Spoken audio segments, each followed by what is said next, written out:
आत्तापर्यंत मी हे धाडस कधीच केलं नव्हतं. आज म्हटलं काहीतरी एक्सपेरिमेंट करूया, कारण की आपलं मन कुठेच लागत नाही आहे. आणि मी काय कोल्हापूरची लेक नाही म्हणून माझं चुकत असेल, पण ठीक आहे, तुम्हीच गायडन्स द्या. सर्वात मेन म्हणजे सचिनने एकदम सगळे त्याची पॅकिंग वगैरे करून घेतले होते. मी पण त्याला बरीच हेल्प केली. आणि हे सगळं करत असताना ना माझे खूप जास्त मिक्स इमोशन्स होते. म्हणजे मला ना वाईटच वाटत नव्हतं. मी विचार केला की यार वाईट का वाटत नाही आहे, ठीक आहे आपल्याला भेटायला आणि 1 महिना आहे, मान्य करते. पण एक गोष्टीचा आनंद होता ना मनामध्ये कुठेतरी, की पुढच्या 2 दिवसात खूप छान एक गोष्ट घडणार आहे, ज्यासाठी मी खूप परिश्रम करते. आणि दुसरी गोष्ट म्हणजे मी मम्मीकडे चालले, कारण मला आता मुलांना पण भेटायचं आहे. हां, आणि गव्हाणे आणि आंबोळी ह्यामध्ये एवढ्या प्रॉब्लेम्स आहेत ना लोकांना. जेव्हा मी म्हणते ना की मी आंबोळी केली, तुम्ही कोल्हापूरचे असाल तर तुम्ही सांगा मला जरा.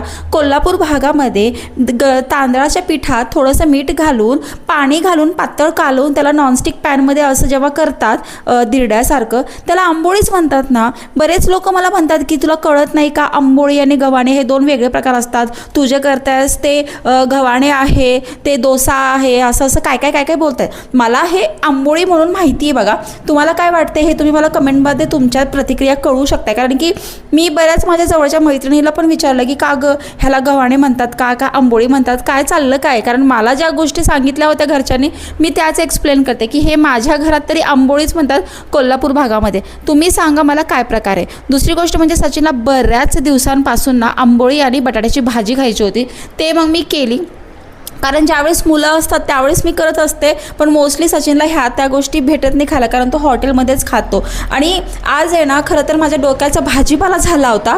कारण का माहिती आहे का, की मला एकटीला सगळं मॅनेज करायचं आहे हे ज्यावेळेस मला कळालं. कारण की शिफ्टिंगला फक्त 3 दिवस सुट्टी आहे सचिनला, आणि हे सगळं म्हणजे एंटायर घरामधलं सगळं मलाच आवरायचं हे ऐकून ना मी खूप चिडले होते. म्हणून माझं तोंड जरा फुगलेलं आहे. पण सचिनने खूप व्यवस्थित एक्सप्लेन केलं की नम्रता हे बघ, मी इथे येईल, प्रवास करून तुला घेऊन जाईल आणि तिथे मग तुला एकटीला मॅनेज करावं लागेल. तर यापेक्षा तू ह्यातलं 8 दिवस आधीच थोडं काढायला लाग. कोणाची हेल्प घे, पाहिजे तर मेड लावून घे. आणि मग तू तिथे आल्यानंतर मी 2 दिवस कम्प्लिटली घरात असेल आणि आपण दोघं मिळून घरातलं सगळं आवरून घेऊया. असंही एकटी प्रवास करून सगळ्यांना माहितीच झालं आहे की मी तेवढी स्ट्रॉंग आहे, तेवढी कॅपेबल आहे. आणि शिफ्टिंग हा माझ्यासाठी काय फर्स्ट टाईम नाही आहे, त्यामुळे काय प्रॉब्लेम पण नाही आहे. तसा त्याचा कन्व्हिन्सिंग पॉवर जो आहे ना तो अप टू द मार्क आहे. तो कुठल्याही व्यक्तीला त्याला जे पाहिजे ना ते कन्व्हिन्स करून राहतो. आणि हे आहे ना कुठे मला खूप वेळा घातक पण ठरतं. त्याच्या मनाप्रमाणेच गोष्टी कराव्या लागतात.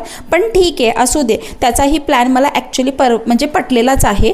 तर बरेच कपडे धुवून दिले की पुढच्या 15 दिवसांमध्ये त्याला ते कामी येतील. आणि मी तर असं म्हणत होते की भाई तू लवकर जा, कारण की माझी ना जे मी प्लॅन केलेलं ना ते मला पूर्ण करण्यासाठी पटकन मी एकटी राहणं तेवढं गरजेचं आहे. मग त्याला वाटी लावलं आणि म्हटलं चला आता आपण फोनवर बोलूया, कारण की जे मी करणार होते ती गोष्ट सचिनला अजिबात कल्पना नाही आहे, त्याला काहीच माहिती नाही आहे. पहिली गोष्ट तो घरातनं गेला त्यावेळेस मला घर खायला ठेवू असं झालेलं. म्हणजे घरामध्ये पाऊल ठेवायला सुद्धा मला होत नव्हतं, धाडसच होत नव्हतं. मी माझ्या भावाला सांगून ठेवलं होतं की मला जनशताब्दीचं जे ट्रेनचं तिकीट आहे ते काढून दे, कारण की तीच एक ट्रेन आहे असं मला माहिती होतं. त्यावेळेस मी ते ट्रेनचं तिकीट काढलं आणि डायरेक्ट थेट नाशिकच्या रेल्वे स्टेशनला गेले. आणि हे माझं फर्स्ट एव्हर एक्सपिरियन्स आहे ट्रेनचा. मी फ्लाईटनं, मी लक्झरी बसनं, मी बऱ्याच गोष्टी ट्रॅव्हल केलं आहे, मी क्रूजनी पण ट्रॅव्हल्स केलं आहे. पण ट्रेन हे फर्स्ट टाईम होतं माझ्यासाठी. ठीक आहे, एक वेळा केलं आहे मी नॉर्मल ट्रेनमध्ये, जी बोगी असते नॉर्मल, ते पण मला आठवत नाही. माझी मुलं खूप लहान होते त्यावेळेस, फॅमिली होती. अगदी अर्धा 1-2 तासासाठी केला असेल. पण हा एक्सपिरियन्स वेगळा होता. लोकांना विचारून प्लॅटफॉर्म नंबर आणि ही ट्रेन कुठे येणार आहे, माझा बोगी नंबर काय असणार आहे, हे लिटरली खूप कन्फ्युजिंग होतं. पण हा जो मी एक्सप्लोअर केला आहे ना त्यात माझा बराच वेळ गेला. आणि ज्यावेळेस आपण गोष्टी एक्सप्लोअर करतो ना त्यावेळेस खरंच वेळ तर जातोच. आणि आपल्या डोक्याचा जो भाजीपाला झालेला असतो ना, बऱ्याच गोष्टी टेन्शन असतात, बॅक ऑफ द माइंड बऱ्याच गोष्टी चालू असतात, तर ते पण क्लिअर होतात. कारण की त्या गोष्टीसाठी आपल्याला वेळच नसतो. इन बिटवीन मला करायचं होतं एडिटिंग, आणि भाई साहेबांचा चक्क पुढचे 3.5 तास व्हिडिओ कॉलवर होते. आणि म्हटलं तर काय करू, जाऊ दे म्हटलं तुझंच रेकॉर्डिंग करून टाकते. तर थोडंफार त्याचं रेकॉर्डिंग केलं आणि मी तुम्हाला दाखवते. ते चार्जिंग स्लॉट आहे, मी AC बोगी बुक केली होती, चार्जिंग स्लॉट आहे. क्लिनिंग इतकी परफेक्ट आहे ना ह्या ट्रेनची, म्हणजे बॅक टू बॅक लोक क्लीन करायला येत होते. आणि खरंच मला सर्व्हिस खूप जास्त आवडलेली आहे. सगळंच आहे, खाया प्यायला कंटिन्यू लोक येतात, तुम्हाला पाहिजे त्या गोष्टी तुम्ही घेऊ शकता आणि ऑब्व्हियसली बरेच लोक ट्रेननी ट्रॅव्हल करतात. माझा मात्र हा फर्स्ट एक्सपिरियन्स होता म्हणून मला तर खूप जास्त कौतुक वाटलेलं आहे. बरं, मला शिफ्टिंग करायची आणि बऱ्याच गोष्टी मला तुमच्याबरोबर शेअर करायच्या आहे. काही सजेशन्स पण हवे आहेत की खरंच मी 25,000 रुपये रूम रेंट देऊ की आहेच त्या घरामध्ये पुण्याच्या राहू. खूप साऱ्या कन्फ्युजिंग गोष्टी आहेत, ते तर आपण पुढे डिस्कस करूच. मग फायनली मी छत्रपती संभाजीनगरला माझ्या मम्मीच्याकडे पोहोचलेली आहे.